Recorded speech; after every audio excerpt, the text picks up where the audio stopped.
perguntas e respostas hoje no programa Vivências. As perguntas que vocês fizeram, a gente vai discutir hoje.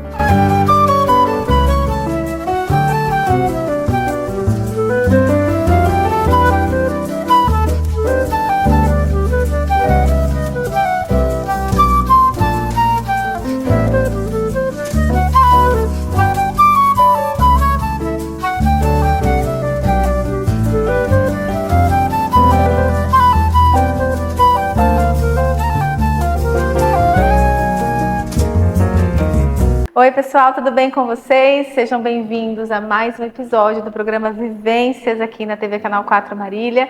É com muito prazer que eu chego até você para a gente conversar a respeito de assuntos relevantes e principalmente nesse formato hoje do programa, eu entrar assim, em contato com vocês mais ainda, né?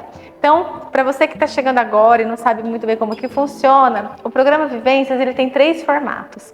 Então, um formato de explanação mesmo sobre um tema relevante do momento, da semana.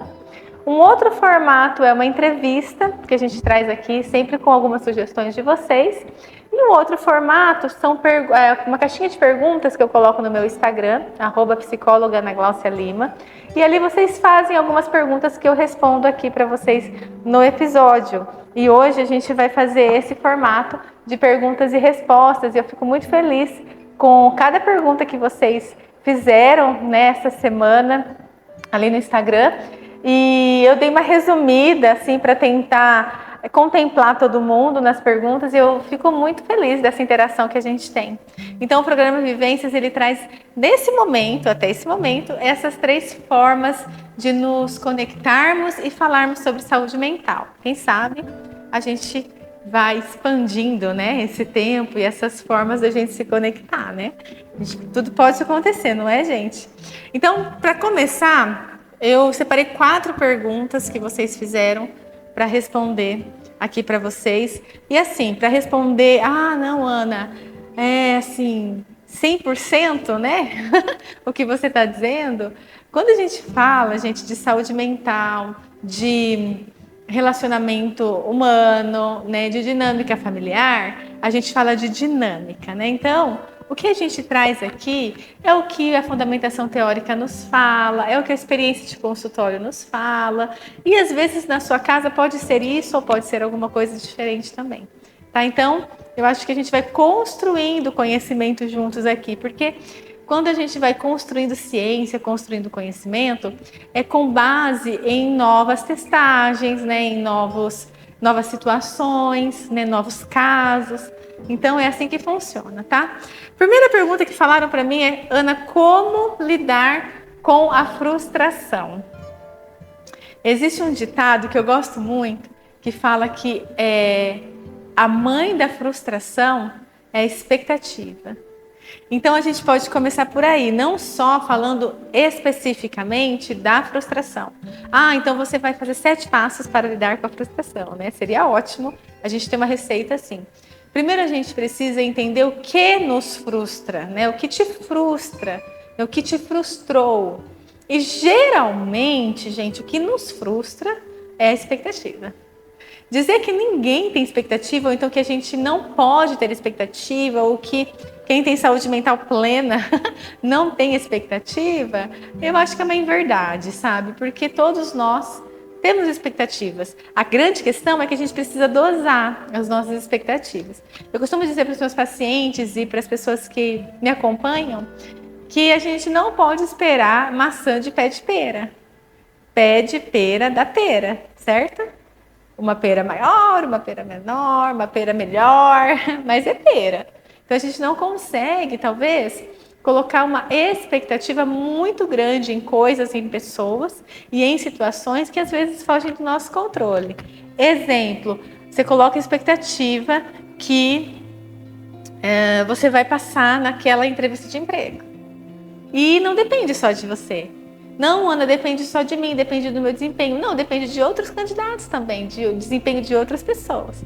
Então, a expectativa precisa ser alinhada aí, né? Então, a gente precisa dar uma olhada no que está te frustrando. Se tem a ver com as suas expectativas, se tem a ver com as suas relações, tem a ver com o quê?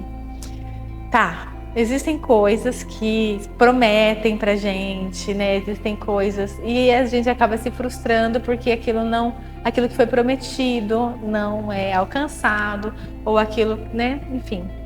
E como que a gente lida com isso? A gente lida, e tem outra perguntinha que a gente vai falar sobre isso também, a gente lida com uma distorção cognitiva, que é a abstração seletiva. Quando a gente se frustra, quando a gente fica triste, quando a gente fica decepcionado, nossa tendência é olhar somente aquele ponto, somente aquela situação. É como se aquela situação tomasse uma proporção imensa na nossa vida. E às vezes é uma situação imutável, é uma situação que a gente não consegue mudar. É uma pessoa que foi embora, é um patrão que dispensou, é uma prova que você não passou, né? Um relacionamento que acabou. São coisas que às vezes a gente não consegue dar um jeitinho brasileiro, né? Dar aquela manejada, porque não depende da gente. Então nós precisamos ampliar o olhar. Então nós precisamos ampliar para onde a gente está vendo, porque às vezes a gente está olhando só esse ponto. Então a gente precisa acolher a dor daquela decepção, daquela frustração e dentro das nossas possibilidades ampliar para outras coisas que podem estar acontecendo nesse momento na sua vida, ok? Então, olha para a frustração, mas olha para a expectativa também. Olhou para a frustração, olha para a abstração seletiva, que é uma distorção cognitiva, tá? Próxima pergunta é, não é nem uma pergunta, né? É assim, é um pedido de ajuda. Não consigo ser feliz, me ajuda. Eu percebo e eu vejo muitas pessoas nessa situação assim de não conseguir a felicidade, ou então entender a felicidade como algo que você compra, né? Se você só vai atingir a felicidade se você fizer tal coisa, sabe? Uma visão um pouco mais objetiva da felicidade, que é um sentimento e um estado e tem mais a ver com a subjetividade. Por que será, né, que a gente não consegue ser feliz? Por que será que você não consegue ser feliz? Eu não posso dizer para você, seria leviano da minha parte dizer para você, olha, faz uma faculdade que você vai ser feliz, compra um carro que você vai ser feliz, né? Vai para academia que você vai ser feliz. Não, são várias mudanças que a gente pode tentar promover na nossa vida para nós, principalmente, olharmos aí para a dopamina, né? Para a serotonina, olharmos aí para nossa questão biológica em relação a esses momentos de felicidade. Então, quando nós estamos numa situação que nós estamos infelizes, tristes, precisamos avaliar essa situação e ver de onde está vindo esse estímulo. Porque a felicidade, a alegria, a tristeza, o medo, a angústia, a raiva, a ansiedade, enfim, são sentimentos. E esse sentimento ele precisa ser contextualizado. Eu preciso entender quais são as situações ou os pensamentos que emergem esses sentimentos em mim. Então, quando você diz que você não consegue ser feliz, me ajuda, eu quero te ajudar contextualizando o seu sentimento. Se você não consegue ser feliz, você está me dizendo que você é infeliz. Então, essa tristeza toda, ela tem um nome, né? Ela tem um lugar, ela tem um contexto. Todos os nossos sentimentos precisam ser contextualizados. As situações, elas emergem isso na gente. E aí sim, nós tomarmos algumas posturas na nossa vida, alguns movimentos na nossa vida de promoção de alegria, de promoção de bem-estar, de promoção de mindfulness, de promoção de relax. Não é uma coisa, gente. Isso é super interessante você perceber, porque nós estamos na era, né, das coisas muito rápidas. E felicidade, reconhecimento, saúde mental estabilizada. Isso não é uma coisa que é uma situação só que você faz na sua vida que você consegue. Entende? É igual emagrecimento. Se você for procurar os profissionais de emagrecimento, você vai ver que não é só você fazer a dieta, não é só você fazer atividade física, não, é todo um complexo de mudança de hábito que traz uma qualidade de vida e, consequentemente, um emagrecimento. Então, quando você me diz, não consigo ser feliz, me ajuda, eu quero te ajudar no sentido de você contextualizar esse sentimento e entender de onde que está vindo. Porque não adianta só, sei lá, você sair numa noite, né? E beber todas que aí você vai ficar feliz, vai baixar a sua crítica, enfim. Não, porque o outro dia chega, né? A segunda-feira chega e aí a gente não consegue manejar o nexo causal, aquilo que está causando essa tristeza. Olhe para os manejos, mas olhe para o que causa a sua tristeza, tá bom? Próxima pergunta é: como lidar com a rejeição? Eu acho que a rejeição, gente, é um tema para uma vivência só. A rejeição, ele é uma percepção, talvez um sentimento. Eu posso falar um sentimento? Uma percepção que está muito em alta hoje, né? As pessoas, elas se sentem rejeitadas e elas se percebem rejeitadas também. E elas também, em algum momento, são rejeitadas, né? O que é a rejeição? É quando a pessoa se afasta, ela não quer mais, ela tem preferência para outras pessoas, outros lugares, outras coisas. Isso é difícil demais da gente lidar. Porém, antes da gente olhar para a rejeição de fato, a gente precisa entender se de fato você está sendo rejeitado. Porque uma coisa é sermos rejeitados. A pessoa fala, não quero mais falar com você. Não quero mais ser seu amigo. Não quero mais ficar com você. Ela não quer mais, né?